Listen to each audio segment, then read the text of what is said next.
Hello students, तो आज हम देख रहे हैं हमारा फिजिक्स का first chapter that is the units and measurement.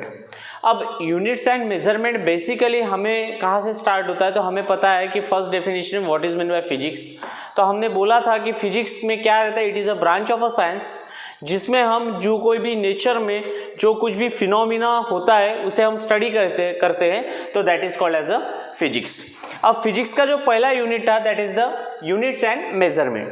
अब यूनिट्स एंड मेजरमेंट में सब में पहले हमें तो पता चाहिए था, हमने अब तक क्या स्टडी किया है, तो हमें पता है कि फिजिक्स में हम मेजरमेंट करते हैं। फिजिक्स में हम मेजरमेंट करते हैं, कोई भी चीज़ हम गिनते हैं, that is called as a measure. We have to measures because there will be lots of experiment. Okay, तो हम उस चीज़ों को क्या करते हैं, गिनते हैं। अब जब हम मेजरमेंट देखते हैं तो मेजरमेंट हमेशा किसका करते हैं, तो क्वांटिटीज का हम क्या करते हैं, मेजरमेंट। अब जो क्वांटिटी मेजर हो सकती है that quantity is called as a कौन सी क्वांटिटी, फिजिकल क्वांटिटी। हमने पढ़ा है बेटा, that is called as a which quantity, physical quantity. The quantity which can be measure they are called as a physical quantity such as mass, length. Okay, तो these are called as a which quantity, physical quantity. अब physical quantity में दो quantity ऐसे रहते हैं, जैसे the physical quantity will B classified into, first is the fundamental quantity and second will be the derive quantity. अब हमें पता होना चाहिए what is mean fundamental quantity, the quantity which can not depend upon another quantity, they are called as a fundamental quantity. जैसे अगर मैंने तुमको एक ऐसी लाइन सेगमेंट दी और मैंने कहा कि अरे यार इसको गिनो, तो वी टेक अ स्केल, हम यहाँ पे लगाएंगे और हम कहेंगे सर दैट इज कितना है ये, 6 सेंटीमीटर। तो हमने क्या गिना, we have to measure the length. अब लेंथ गिनने के लिए हमें किसी और क्वांटिटी के पास जाने की जरूरत नहीं गिरी, इसलिए that length is our which quantity, fundamental quantities. This is our which quantity, fundamental quantity. Okay, अब अगर मैं आपको एक रेक्टेंगल देता हूँ और मैं पूछता हूँ अरे भाई मुझे इसका एरिया बताओ, तो इसका एरिया पता करने के लिए हमें यहाँ पे लेंथ गिनना पड़ेगा, आफ्टर दैट मुझे यहाँ पे ब्रीथ गिनना पड़ेगा। दैट मीन्स यहाँ पे एरिया ये किसके ऊपर डिपेंड है, length into breadth. Length is nothing but the, हाँ इसको भी हम लेंथ ही बोलेंगे और ब्रीथ को भी हम क्या बोलेंगे, that is the length. Therefore मुझे एरिया निकालने के लिए दूसरी क्वांटिटी के पास जाना पड़ा, इसलिए मैं इस क्वांटिटी को बोलूंगा derive quantity, because that quantity will be depend upon another fundamental quantity, तो they are called as which quantity, derive quantity. तो इस तरह से हमें पता होना चाहिए कि there will be the two types of physical quantity, one will be the fundamental quantity and another will be the derived quantity. The quantity which cannot depend upon another fundamental quantity, they are called as a fundamental quantity, and the quantity which depend upon another quantities, they are called as a derived quantity. जैसे basically हम क्या पढ़े अब तक कि length, मास, वैसे तो 7 होती है लेकिन हमें फिलहाल इतना पता चाहिए, length, mass and time, these are our mostly fundamental quantities. वैसे 7 है लेकिन फिलहाल हम कहाँ तक गए, लेंथ, मास, टाइम। ओके, ऐसा क्यों, क्योंकि हम देख रहे हैं आज डायमेंशन एनालिसिस और बाद में हम देखेंगे उसके फंडामेंटल यूनिट्स वगैरह जो 7 है वो, लेकिन फिलहाल मैं पढ़ा रहा हूँ डायमेंशन एनालिसिस। तो डायमेंशनल एनालिसिस में मोस्ट ऑफ द हमें ये 3 चीज़ों की काम है, ये 3 क्वांटिटीज की काम है, लेंथ, मास और टाइम। और ये क्वांटिटी ऐसी क्वांटिटी है जो किसी और क्वांटिटी पे डिपेंड नहीं, इसलिए हम इसे कहेंगे फंडामेंटल क्वांटिटीज। डिराइव क्वांटिटी में भी बहुत से क्वांटिटीज आते हैं, work, then force, then pressure, तो ये सब चीजें कौन से हैं, derive quantity. Why they are derive quantity. अगर मुझे पूछा गया कि वर्क क्या होता है, तो हम बोलते हैं work is the product of force and displacement. That means that work is a quantity which depend upon another fundamental quantity और अनदर क्वांटिटीज। तो they are called as a derive quantities. अगर मुझे पूछा गया फोर्स क्या होता है तो मैं बोलूंगा force is equal to mass into acceleration. That means क्या हो गया, force is a quantity which depend upon another quantity, that is it is a derive quantity. अगर मुझे पूछा गया एक्सीलरेशन क्या होता है तो मैं बोलूंगा हाँ that is velocity upon time, velocity upon time. That means the quantity which depend upon another quantity, they are also which quantity? These are the derived quantity. लेकिन मास अगर मुझे पता करना है तो मास किसी के ऊपर डिपेंड नहीं है, that means they are fundamental. Length मुझे पता करना है तो डायरेक्टली मैं लेंथ गिन सकता हूँ, that is length is also fundamental. Time मुझे पता करना है तो मैं टाइम डायरेक्टली गिन सकता हूँ, that is time is also fundamental quantity. And therefore we say that physical quantity can be classified into two another quantity, one will be the fundamental quantity and one will be the derive quantity. तो यहां तक हमें पता होना चाहिए। Actually आज जो हमारा कंसेप्ट है that is dimension analysis, that is dimension analysis. अब डायमेंशन एनालिसिस होता क्या है, तो जैसे फर्स्ट ऑफ ऑल हमने यहाँ पे डेफिनेशन लिखी तो है लेकिन समझ लेते इसकी जरूरत क्या है।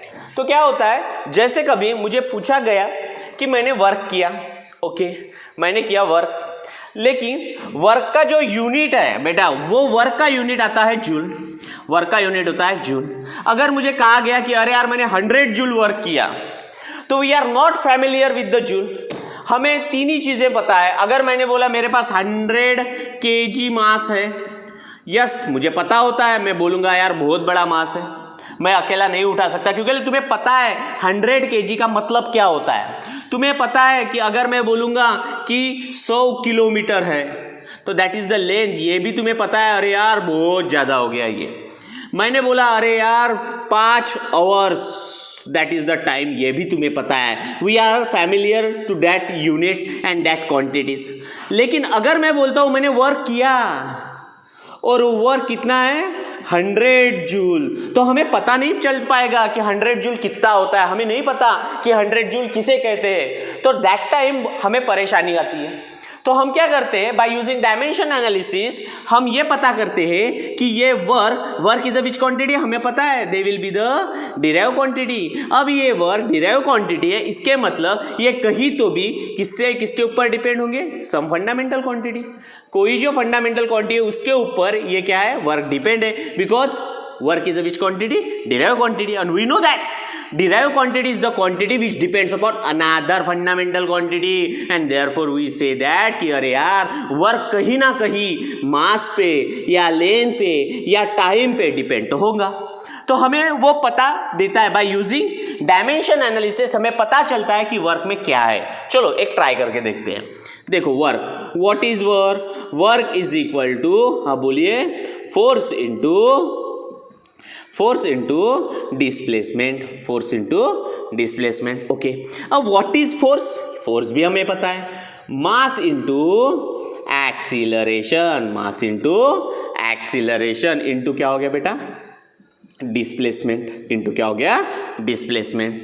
अब हमें पता चलता है बेटा कि अगर मैं बोलूंगा 1 जूल, कितना बोला मैंने, 1 जूल कितना होता है, तो मैं बोल सकता हूं यहाँ पे 1 जूल यानी जब 1 kg मास रहेगा, उसकी एक्सीलरेशन रहेगी 1 मीटर पर सेकंड और उसका डिस्प्लेसमेंट होना चाहिए 1 मीटर, तब मैं बोलूंगा how much work is done, तो मैं बोलूंगा 1 जूल। देखिए समझ लो, जब 1 kg का मास, this will be the 1 kg mass, ये अगर 1 मीटर पर सेकंड स्क्वायर से क्या हो रहा है, एक्सीलरेट होके वो कितना जा रहा है, तो 1 मीटर तक उसका क्या हो रहा है, डिस्प्लेसमेंट हो रहा है, तो मैं बोलूंगा मैंने कितना वर्क किया, 1 जूल। मैंने कितना वर्क किया, तो 1 जूल। तो यही चीजें हमें पता चलती है कि जो डिराइव क्वांटिटी है उसके अंदर कौन से फंडामेंटल क्वांटिटी है, that we have to study using the dimension analysis, that we have to study using the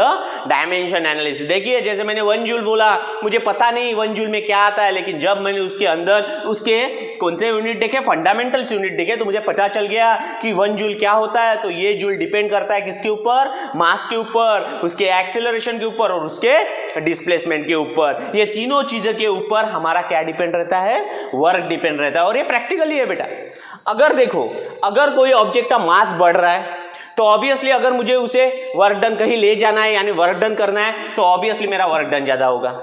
अगर मुझे कोई चीज को बहुत जोर से स्पीड पकड़ना है या एक्सेलरेट करना है तो उतना मुझे ज्यादा से ज्यादा क्या करना पड़ेगा, वर्क डन। अगर मुझे बहुत दूर तक वो चीज डिस्प्लेस करनी है तो इसका मतलब है कि मुझे क्या करना पड़ेगा, वर्क डन। कि इसका मतलब हो रहा है कि वर्क एक ऐसी क्वांटिटी है जो किसके ऊपर डिपेंड है, मास, एक्सीलरेशन और डिस्प्लेसमेंट। अगर हम एक्सीलरेशन को और देखते हैं तो ये बन जाएगा बेटा velocity upon time, velocity upon time. इसका मतलब क्या हो रहा है, तो हमें पता चल रहा है मास भी है, हाँ, डिस्प्लेसमेंट यानी लेंथ भी है और टाइम भी है। ये तीनों भी चीजें किसमें आ रही बेटा, वर्क में। किसमें आ रही, वर्क में। तो ये सब चीजें हमें कब पता चलती है कि कौन सी क्वांटिटी कितने बार है, कौन सी क्वांटिटी कितने बार है, उसमें लेंथ कितने बार है, उसमें एक्सीलरेशन और उसमें displacement that is the length कितने बार है, उसका मास कितने बार है, उसका टाइम कितने बार है। तो ये हमें पता चलता है इन अ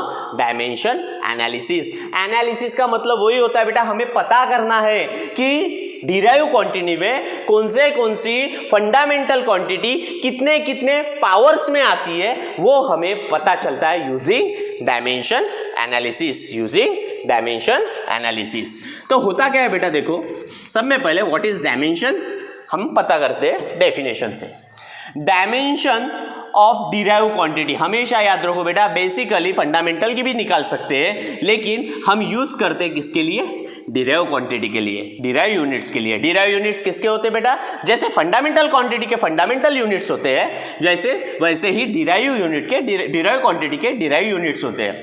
तो derive unit are the power, देखो dimension of the derive unit are the क्या होते हैं, पावर्स होते हैं to which the fundamental unit mass, length, time etc must be raise to represent that unit. देखिए अब ये डेफिनेशन हम one of the example solve करके देखते हैं, उस पर से हम फाइंड आउट करते हैं। जैसे मुझे कहा गया कि फोर्स का डायमेंशन निकालो, फोर्स का डायमेंशन निकालो, तो पहले मैं what is mean by force, force is nothing but the mass into acceleration, mass into acceleration it is our force.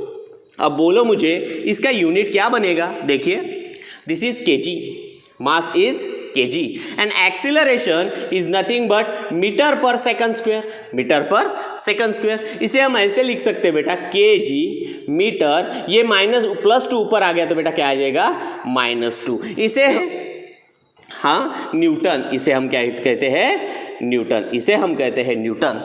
Newton हमें नहीं पता, अगर किसी ने कहा गया कि 1 न्यूटन यानी कितना होता है तो हम बोल सकते हैं यहाँ पे 1 न्यूटन यानी 1 kg 1 metre per second square. जब कोई चीज 1 kg मास की 1 मीटर पर सेकंड से एक्सीलरेट होती है तो हम बोलते हैं वहां पे कितना। देखिए इसका हम डायमेंशन कैसे निकालते हैं, तो बेसिकली बेटा हम 3 क्वांटिटी लेते हैं L M T।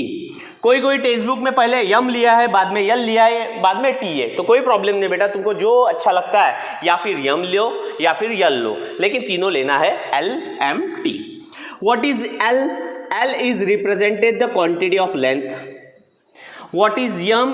M is represent the quantity mass. What is T? T is represent the quantity of time.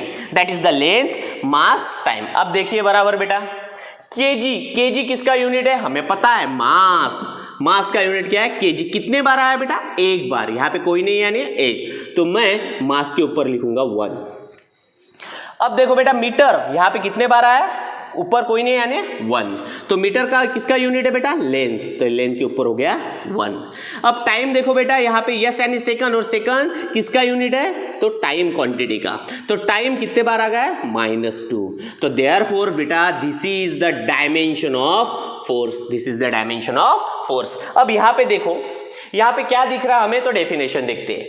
Dimension of derive quantity, यहाँ पे डिराइव क्वांटिटी कौन सी है बेटा, फोर्स। हाँ क्या होता है, आर द पावर्स, ये देखिए आर द पावर्स किसके, to which the fundamental unit mass, length, time is etc, mass, length, time etc के क्या है बेटा, power must be raise to represent that unit. इसे हम इस तरह से बढ़ाते हैं कि वो हमें क्या रिप्रेजेंट करते हैं, हमारा डिराइव यूनिट। हमारा कौन सा यूनिट, डिराइव यूनिट। हमारा क्या, डिराइव यूनिट। देखिए फिर से एक बार कि डायमेंशन ऑफ डिराइव यूनिट ये क्या होता है, are the power to which the fundamental unit such as mass, length, etc must be rise to represented that unit, must be right to represented that unit। इसका मतलब क्या हुआ बेटा, तो हमें पहली बात पता चली कि फोर्स ये जो एक डिराइव क्वांटिटी है उसके अंदर तीन फंडामेंटल क्वांटिटीज है। कौन था, मास,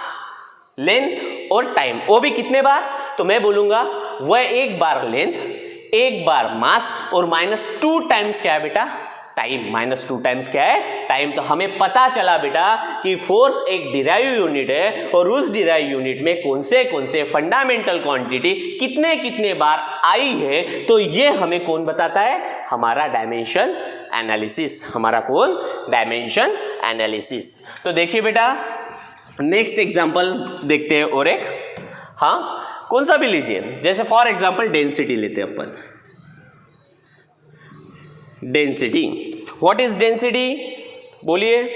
density is the ratio of mass upon volume, is the ratio of mass upon volume. इसका मतलब क्या हो गया बेटा, डेंसिटी इज विच क्वांटिटी, देखिए the quantity which depend upon another fundamental और another quantity, they are called as a derive quantity. तो density कौन सी क्वांटिटी हो गई बेटा, डिराइव क्वांटिटी। अब इसका यूनिट क्या आता है बेटा, हमें पता है, मास डिनोटेड बाय kg, हाँ volume is denoted by metre cube, volume is denoted by metre cube. चलो इसका डायमेंशन निकालते हैं, LMT। ओके, हाँ लेंथ आई है लेकिन इसे हम कैसे लिखेंगे बेटा, kg मीटर -3। लेंथ आई है कितने बार, -3 टाइम्स। मास आया है नहीं, अरे है, that is kg is our mass. Time नहीं है बेटा, दैट इज द 0। इसका मतलब ऐसा है कि डेंसिटी एक ऐसी डिराइव क्वांटिटी है कि जिसमें कौन इन्वॉल्व है, लेंथ और उसका मास।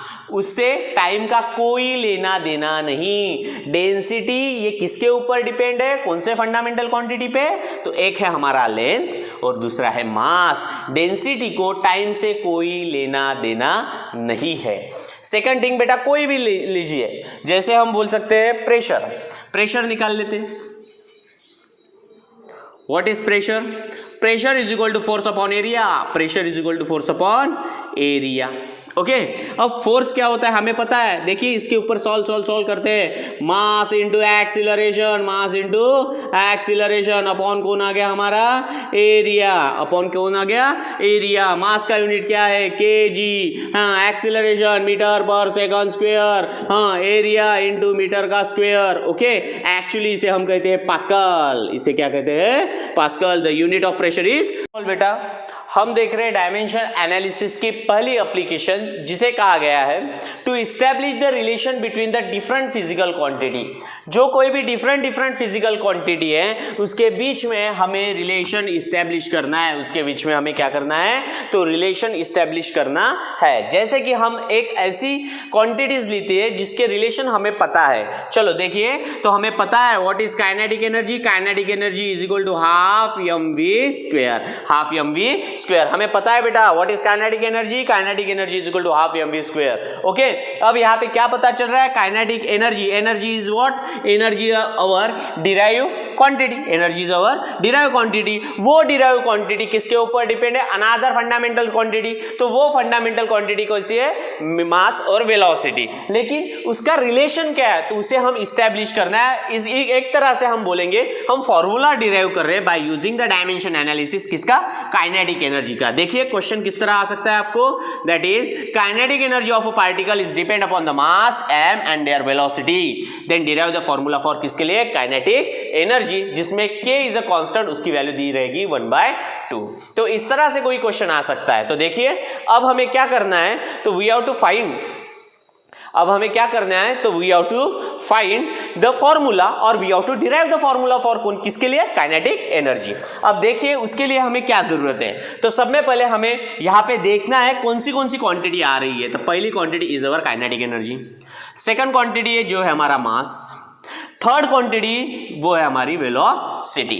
तो हमें सब में पहले ये तीनों की भी क्या होना चाहिए पता, डायमेंशंस। ये तीनों की भी क्या, डायमेंशन। जैसे काइनेटिक एनर्जी का डायमेंशन L2 m1 t-2। देखिए kinetic energy, potential energy, work और energy, they are all having a same unit, because what is energy, energy is nothing but a capacity to do work. Okay, हम काम कितना काम कर सकते हैं ये हमें कौन बताती है, हाँ, दैट इज एनर्जी। एक चीज याद रखो बेटा कि वर्क पर से दो हम बता सकते हैं, वर्क पर से हम बोल सकते हैं एनर्जी, और सेकंड थिंग पावर। लेकिन दोनों में क्या फर्क है, देखिए अगर एक बुक है, ओके, अगर ये एक बुक है, अगर मैं बोल रहा हूं कि मैं ये वाला बुक पढ़ सकता हूं, तो that is my capacity, that is my capacity.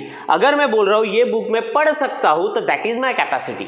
लेकिन अगर मैं बोल रहा हूं कि ये बुक मैं 15 मिनट में पढ़ रहा हूं, तो that is my power, that is my power. यानी क्या हुआ, the rate of doing work, the rate of doing work it is my power, the rate of doing work it is my power, and the capacity to work is called as a energy. तो याद रखिए कि work, energy, चाहे वो potential रहो या kinetic energy रहो, सबके यूनिट सेम है। अगर यूनिट सेम है तो हम बोलेंगे उसके डायमेंशन भी सेम है। उसके बाद मास का डायमेंशन, उसके बाद वेलोसिटी का डायमेंशन। तो ये तीन डायमेंशन से हमें क्या डिराइव करना है यहाँ पे, काइनेटिक एनर्जी का फॉर्मूला। तो देखिए सब में पहली स्टेप मैं क्या करूंगा, सॉल्यूशन करते हैं। तो देखिए सॉल्यूशन में क्या होता है, तो सॉल्यूशन में पहली थिंग कि kinetic energy is proportional to velocity v। अब in second step let kinetic energy is proportional to mass और इज प्रोपोर्शनल टू वेलोसिटी। अब मास का जो पावर है उसे हम a कहते हैं और v का जो पावर है उसे हम क्या करते हैं, b। ओके, अब हमें पता है अगर हम प्रोपोर्शनलिटी साइन निकालते हैं, इज इक्वल टू डालते हैं, तो हमें यहाँ पे एक प्रोपोर्शनलिटी कांस्टेंट डालना है, that is our k m to the power a v to the power b। Okay, now we have to use the dimensions. Okay, kinetic energy का क्या डायमेंशन है बेटा, L2 m1 t-2 is equal to k। Mass का dimension बेटा LMT 1 0 0 to the power a। बेटा velocity का पता है हमें L1 m0 t-1 to the power b। अब देखिए बेटा दो हमें रूल्स पता होना चाहिए इंडाइसेस के, a to the power m to the power n is equal to a to the power m into n, a to the power m into a to the power n is equal to a to the power m plus n। ये दो rules हमें पता होना चाहिए। चलो अब वही rules यहाँ पे अप्लाई करते हैं, k जैसे कि वैसा, क्योंकि k इज अ कांस्टेंट को कोई डायमेंशन नहीं रहेगा। हाँ, LMT, हाँ 0 इंटू a क्या आएगा बेटा 0, m 1 इंटू a क्या आएगा बेटा a, t 0 इंटू a क्या आएगा 0। Now 1 into b L to the power b, 0 into b क्या आएगा 0, t -1 into b that is the minus b। Okay, first वाला रूल। अब सेकंड रूल, हाँ बोलिए, k जैसे कि वैसा, हाँ L 0 और b, L 0 plus b, m a 0 a plus 0, हाँ t 0 plus minus b। Okay, हाँ अब इसे अच्छे से सॉल्व कर लेते हैं। L to the power 0 plus b का मतलब b, m to the power 0 plus a का मतलब a, और t to the power plus minus b। और यहाँ पे क्या है बेटा, तो यहाँ पे हमारा L2 m1 t-2। ओके, अब करते हैं बेटा यहाँ पे देखिए कंपेयरिंग। अब होना चाहिए यहाँ पे क्या, कंपेयरिंग। LHS और RHS की क्या करते हैं हम, कंपेयरिंग। तो यहाँ पे L to the power b है, यहाँ पे L टू द पावर 2 है, तो हम लिखेंगे b की वैल्यू कितना आई 2। ओके, यहाँ पे a to the power m to the power a है, यहाँ पे m टू द पावर 1 है, तो a की वैल्यू कितनी आ गई बेटा 1। और यहाँ पे देखिए बेटा minus b is equal to -2, minus minus get cancel, b फिर से कितना आया 2, जो हमें यहाँ पर ही मिल चुका है।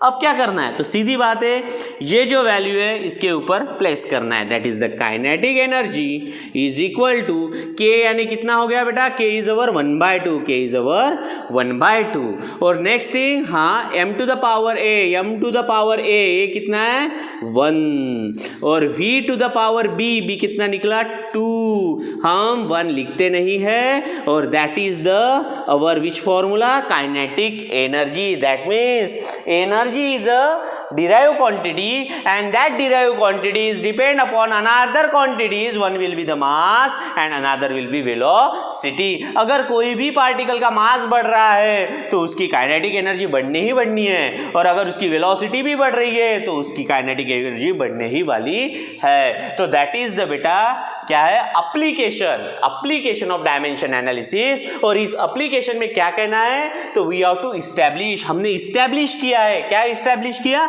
रिलेशन, किसके अंदर, तो different physical quantities. Different physical quantity कौन सी आई यहाँ पे, हम बोलेंगे यहाँ पे हमारी एनर्जी, हम बोलेंगे यहाँ पे क्या आया हमारा मास, हम बोलेंगे यहाँ पे क्या आई वेलोसिटी। तो हमने क्या किया बेटा, velocity, mass, energy, these are our different physical quantity, और ये डिफरेंट फिजिकल क्वांटिटी के क्या इस्टेब्लिश किया हमने, रिलेशन। तो that is the one of the क्या है बेटा, एप्लीकेशन ऑफ किसकी रे, डायमेंशन एनालिसिस।